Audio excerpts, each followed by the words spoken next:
Quality और consistent performance के लिए सिर्फ सिल्वर पंप्स एंड मोटर्स, नाम याद रखना।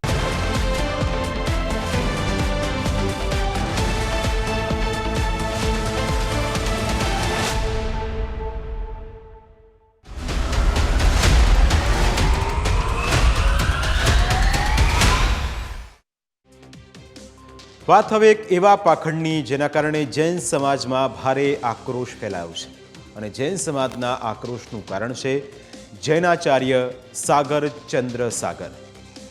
જૈનાચાર્ય જૈન ધર્મમાં આચાર્ય પદ પર બિરાજમાન હોય છે. હજારો લોકોના ઉપદેશક હોય છે. તેમના સારા કાર્યો થકી જ સમાજના લોકો તેમનાથી પ્રેરણા લે છે. પરંતુ તીર્થનગરી પાલીતાણામાં સાગર ચંદ્ર સાગર પર જે આરોપો લાગ્યા છે તે ખૂબ જ ગંભીર છે. આ છે સાગર સમુદાયના જૈનાચાર્ય સાગરચંદ્ર. બે જૈન સાધ્વીઓ સાથે તેમના કથિત અશ્લીલ ફોટોગ્રાફ્સ વાયરલ થયા છે. સુરતમાં પણ ઉપાશ્રય ધરાવતા આ જૈનાચાર્યની કથિત અશ્લીલ તસવીરો સોશિયલ મીડિયા પર વાયરલ થતા સમગ્ર જૈન સમાજ સ્તબ્ધ થઈ ગયો છે. દુરાચારના આક્ષેપોથી ઘેરાયેલો આ જૈનાચાર્યને પદભ્રષ્ટ કરીને ફરીથી સંસારમાં મોકલી દેવાની માંગણી સાથે જૈન અગ્રણીઓએ હલચલ તેજ કરી છે. સોશિયલ મીડિયા પર ફરતા થયેલા કથિત અશ્લીલ વિડીયો કોલના સ્ક્રીનશોટ્સમાં સાગરચંદ્ર સાગર મહારાજ અને બે જૈન સાધ્વીઓની કેટલીક આપત્તિજનક તસવીરો વાયરલ થઈ છે, જેમાં તે બે સાધ્વીઓ સાથે અશ્લીલ ચેનચાળા વિડીયો કોલના મારફતે કરતા હોવાના આક્ષેપ કરવામાં આવી રહ્યા છે. જૈન અગ્રણીઓએ જૈનાચાર્યને સંસારમાં પાછા મોકલવાની અને કોઈ પણ જૈન સંઘના મહારાજને તેમના સંઘમાં ઉતારાની મંજૂરી ન આપવાનો અનુરોધ કર્યો છે અને તેના કારણે વિવાદ વધુ વકર્યો છે. જૈનાચાર્ય સામે જૈન સમાજના અગ્રણી હાર્દિક હુંડિયાએ ગંભીર આક્ષેપો કર્યા છે. હુંડિયાનું કહેવું છે કે સાગરચંદ્ર સાગરે એટલા ખોટા કાર્યો કર્યા છે કે તે માફીને લાયક નથી. એક સાધ્વી જિંદગીમાં જે કૃત્ય ન કરે તે કૃત્ય સાધુ વેશમાં સાગરચંદ્રએ કરાવ્યું છે. હાર્દિક હુંડિયાનું કહેવું છે કે સાધુ અને સાધ્વી બંને માફીને લાયક નથી. હાર્દિક હુંડિયાએ એક પત્ર લખીને વિનંતી પણ કરી છે કે સરકાર સાધ્વીજીને તેમની શરણમાં લઈ લે અને સાગરચંદ્ર કેવા કેવા ગંદા કામ કરાવતા હતા તેની પોલ સાધ્વી પાસે ખુલાવડાવે. હુંડિયાની માગણી છે કે સાગરચંદ્ર સાગરને સંસારમાં પરત લાવવામાં આવે અને સજા આપવામાં આવે. તેમણે શું કહ્યું એ પહેલા સાંભળો. आप बताओ मुझे, आपके साथ जो साध्वी ने साध्वी जी वेश के अंदर जो गलत काम किए, क्या वो भी माफी के लायक है? लेकिन मुझे बताओ वो साध्वी जी है कहाँ, जो आपकी सारी पोल पट्टी जानती है? साधु वेश के अंदर एक साध्वी जी ऐसा काम कभी जिंदगी में नहीं करे. वो काम वो एक साध्वी से आपने करवाया. इसमें गलती आपकी है, नो डाउट उनकी भी गलती है. તો બીજી તરફ જૈનાચાર્ય સાગરચંદ્ર સાગરે પોતાના પર લાગેલા તમામ આરોપો ફગાવ્યા. તેમનું કહેવું છે કે તેમના ફોટો એડિટિંગ કરવામાં આવ્યા છે.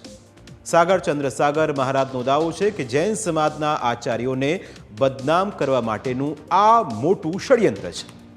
તેમણે એવો પણ દાવો કર્યો છે કે અશ્લીલ ફોટોને લઈને ફોરેન્સિક રિપોર્ટ કરાવવામાં આવ્યો હતો, જેમાં તેમને ક્લીન ચીટ મળી છે. આ એ ફોરેન્સિક રિપોર્ટ છે જેમાં સાગરચંદ્ર સાગરને ક્લીન ચીટ આપવામાં આવેલી છે. આ રિપોર્ટ સુરતની ખાનગી લેબ દ્વારા તૈયાર કરવામાં આવેલો છે.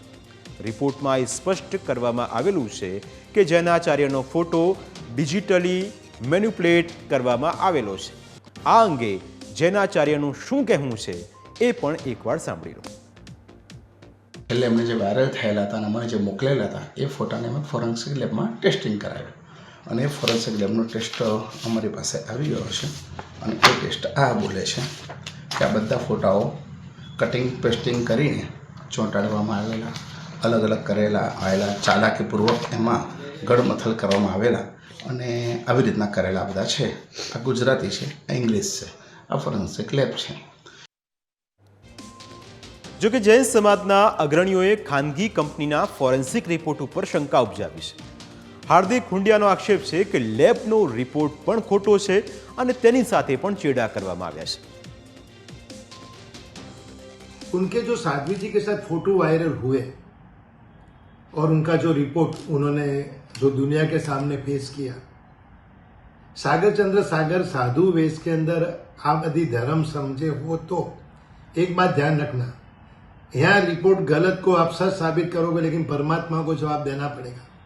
अब जिस परमात्मा की पाठ ऊपर बैठ के हमको ज्ञान देते हो, क्यों वो ज्ञान आपके लिए नहीं है? સમગ્ર ઘટનામાં હવે કોણ સાચું અને કોણ ખોટું તે તપાસનો વિષય છે, પરંતુ જો આ ફોટો સાચા હોય તો જૈન મુનિ અને જૈન સાધ્વી બંનેને સંસારમાં લાવવા જોઈએ એવું સમાજના અગ્રણીઓનું કહેવું છે।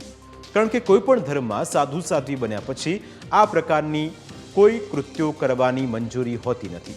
સંસારનો ત્યાગ કર્યા બાદ કોઈ ભોગવિલાસ હોતો પણ નથી, પણ કદાચ જો આ હોય તો એ સમાજ માટે પણ કલંકરૂપ છે।